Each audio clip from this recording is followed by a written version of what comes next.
कार्यक्रम में अमित शाह बुलेटिन की शुरुआत करेंगे, जहां खबर दिल्ली से है। जासूस के घर पहुंची हिंदी खबर की टीम। दिल्ली से गिरफ्तार हुआ है हैरून। पाकिस्तान को सूचनाएं देने का इस पर आरोप लगा है। कबाड़ का काम करता है जासूस हारून। संवेदनशील जानकारी देने का इस पर आरोप लगा है। तो देश में रहकर देश के साथ गद्दारी करने के ये जो आरोप इस समय बढ़ते जा रहे हैं, संवेदनशील जानकारी देने का इस पर आरोप है।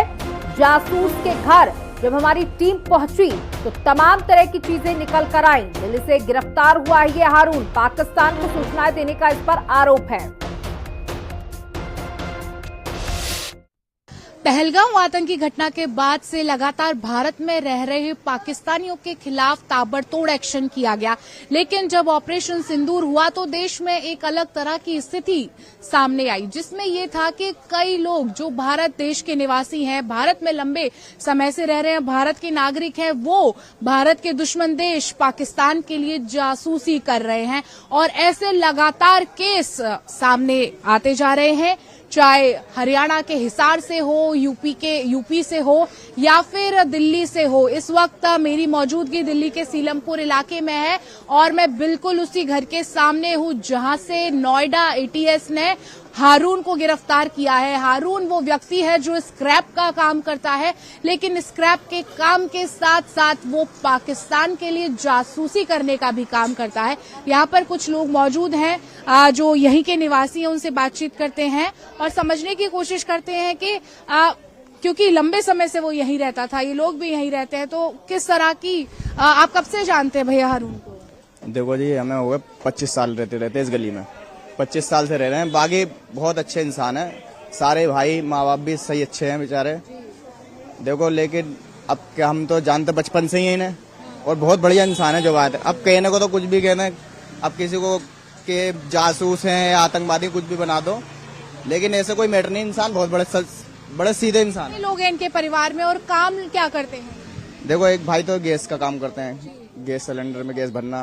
बाकी 3 भाई इनके वही कबाड़े का काम करते हैं, यही कबाड़े का काम करते हैं। हारून को आप क्या पर्सनली जानते, कभी आपकी बातचीत हुई हो? क्योंकि आसपास मोहल्ले में बातचीत तो करते हैं जब निकलता पड़ता है इंसान एक दूसरे से। तो कभी ऐसी आशंका हुई या ऐसा संदेह हुआ उनकी एक्टिविटीज से, उनके एक्शन से कि पाकिस्तान के लिए भी जासूसी का काम ये करते? नहीं जी, जासूसी का काम नहीं करते ये। हम तो जानते हैं बड़े सीधे इंसान है, वैसे जासूसी का काम नहीं करते। इनकी अब बताया जा रहा है, इनकी मदर बता रही है, इनके भाई बता रहे हैं कि वाइफ रहती है, शादी कर रखी है पाकिस्तान में दूसरी, तो उनसे मिलने जाते थे। ये बात आपको अभी पता चली या पहले से ही पता थी कि पहले से ये तो अभी पता चली है पाकिस्तान वाली? बाकी इनके ये पता है कि रिश्तेदार हैं वहाँ पाकिस्तान में सालों से, क्योंकि मेरी मम्मी भी अभी गई थी महीने पहले, वो भी आई हैं। अच्छा, आपकी मम्मी भी पाकिस्तान? मुआनी रहते हैं, मामू रहते हैं। अच्छा, वो तो फैक्स रहते हैं। उनकी शादी थी, मेरे मामू के लड़के की शादी। भी यहीं रहते हैं? जी, हम भी। हारून को जानते हैं? जी, जानता हूँ जी। कब से जानते हैं? ये हो गए हमें कम से कम 15-16 साल से जानता हूँ जी। तो कभी लगा कि पाकिस्तान के लिए भी जासूसी ये करते हो? जी नहीं, हमें तो यही पता था ये पैसा वगैरह, जो पैसा वगैरह मतलब लोगों का ऑनलाइन लिया करते हैं, दिया करते हैं। एक बात आप लोगों के जहन में कभी आई हो, आप लोग रहते हैं कि स्क्रैप कबाड़ का काम करने वाले व्यक्ति के पास इतने पैसे कहाँ से आएंगे, जबकि ये जो अवैध रूप से वीजा बनवाते थे उससे बहुत मोटा पैसा लोगों से लेते थे, तो कभी ये नहीं दिमाग में आया कि ये तो कबाड़े का काम करता है, इतना पैसा कहाँ से आया? जी, वैसे माँ बापों की जमीन जायदाद भी होती है पहले से। माँ बापों की जमीन जायदाद बेच के इंसान के पास पैसा आता है। आपने बताया कि इनके तो सारे भाई मतलब 3 स्क्रैप का काम करते हैं, एक गैस भरने का काम करते हैं। हाँ, तो वो बड़े भाई तो बेचारे वो होता है। देखो, किसी के ऊपर वाले ने किसी को ज्यादा दिया है, किसी को कम दिया है। अब ऐसे ऐसे दुनिया में पड़े अरबपति आदमी बने और ऐसे ऐसे पड़े कि एक टाइम की रोटी नहीं खा सकता, ऐसे ही पड़े मैं। अब वो नसीब है अपना अपना, सबका, आपका नसीब हमारा नसीब।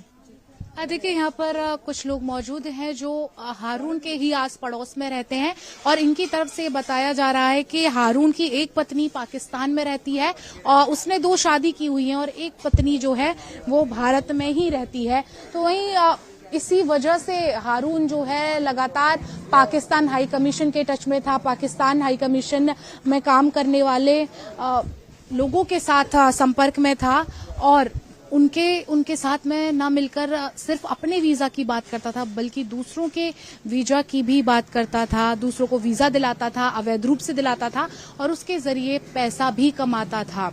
और कई सारे ट्रांजैक्शंस हारून के अकाउंट्स में हैं जो पाकिस्तान की तरफ से भी किए गए हैं। वहीं अगर बात करें पाकिस्तान के जो कर्मचारी हैं मुजम्मल हुसैन, उनको कल ही भारत सरकार की तरफ से देश छोड़ने का आदेश दे दिया गया है।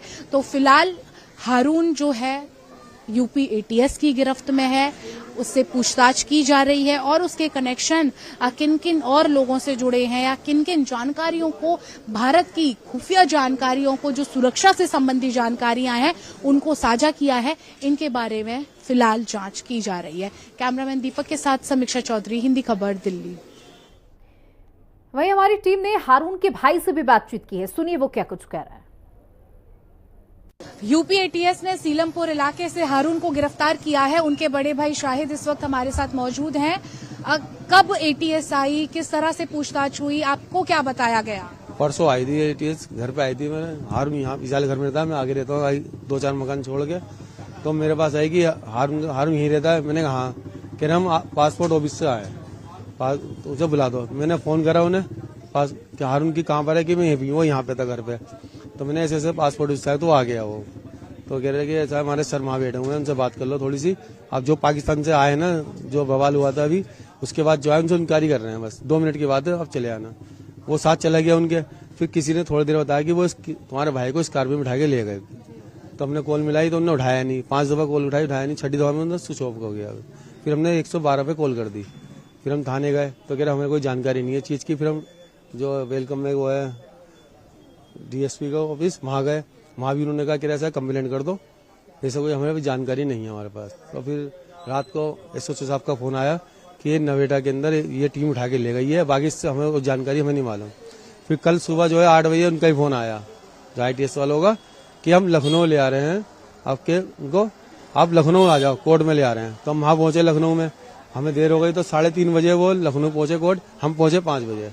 तो हमने वकील करा, वहाँ से वकील ने जानकारी निकाली तो बताया कि ऐसे वो बता रहे हैं कि वो कि मुजम्मिल है कोई। वीजा का काम कब से कर रहा था? वीजा काम नहीं कर रहा था, उसकी शादी हुई है पाकिस्तान में, वो उससे मिलने जाता था। सिर्फ वीजा इसलिए उससे लेता था। मुजम्मिल कोई है वहाँ पे पाकिस्तान का कोई, सिर्फ और कोई बात नहीं है। कितने लोग आपके परिवार में हैं और क्या क्या काम आप लोग करते हैं? हमारा सारा काम स्क्रैप का है। ये तार जो होता है ये खराब हो जाती है तो इसके हम छील बिल के ये बेचते हैं। अच्छा, देखिए आरोप ऐसे लग रहे हैं कि हारून जो है वीजा के नाम पर लोगों से पैसा भी लेता था, लेकिन आप लोगों को कभी ये संदेह नहीं हुआ कि इतना पैसा कहाँ से आ रहा है स्क्रैप का काम करने के? पैसा हमारे पास बताओ, ये बताओ पैसे। हमारा मकान लिया हुआ कम से कम 15-20 साल होगा, उसमें हमारे पैदा हुए हैं। उसके अंदर हमारा 3300 रुपये मकान लिया है हमने, 3300 रुपये मकान लिया। बताओ कहाँ से? हमारा पैदाशी मकान है वाला। आपका भाई है छोटा, आपको लग रहा है क्या वो इस तरह की किसी भी चीज में इन्वॉल्व होगा, संलिप्त होगा? वो नहीं कर सकता, वो इतना नेक है, समझ लो बहुत ज्यादा नेक है। हमारे 4 भैया सबसे ज्यादा अच्छा वही है। शक के घेरे में सिर्फ और सिर्फ पाकिस्तान हाई कमीशन के एक कर्मचारी के साथ भी वो संपर्क? ये सिर्फ उसमें इतना हूँ जो वीजा लेने के लिए अपनी बीवी से मिलने जाता था वो, और वो उससे बात करी होगी उनने कर्मचारी के, वो पाकिस्तान कर्मचारी से। कर्मचारी के साथ वो संपर्क में थे, उनको भारत छोड़ने का आदेश दे दिया गया है। हाथ दे दिया गया होगा, तो उनसे ही वो सिर्फ इसी उससे था कि वो वीजा मिल जाए। उसकी पत्नी बीवी से मिलने जाता था वो। अगर मान लीजिए जो आरोप अभी लग रहे हैं और ये सही सिद्ध होते हैं तो फिर आपका सही कैसे हो जाएगा? ये जो कुछ है ही नहीं तो सही कैसे सिद्ध हो जाएंगे? बस उसका वो यही मकसद था खाली, और कुछ नहीं था। पाकिस्तान अपने मिलने गया था वो। हाँ, जब अच्छा, एक बीवी उनकी यहाँ रहती है और एक पाकिस्तान? हाँ, एक पाकिस्तान में, एक यहाँ रहती है। रिश्तेदारी में है क्या वो? हाँ, वो रिश्तेदारी में हमारी फुप्पो की लड़की है वो। ये हमें 1-1.5 साल पहले पता लगा है। हाँ, फुप्पो की। यहाँ पर बात कर रहे थे हारून के बड़े भाई शाहिद, जिनकी तरफ से भी ये जानकारी दी गई कि नोएडा से एटीएस टीम आती है और पूछती है यहाँ पर आकर के कि पासपोर्ट बनाता है आपका भाई, वीजा का काम करता है। तो इनकी तरफ से हारून को बुलाया जाता है और वो गाड़ी में उठा करके ले जाती है। परिवार वालों को कल पता चला कि उसे लखनऊ ले जाया गया है, हालांकि परिवार पहुंचने में वहां पर काफी लेट हो गया था।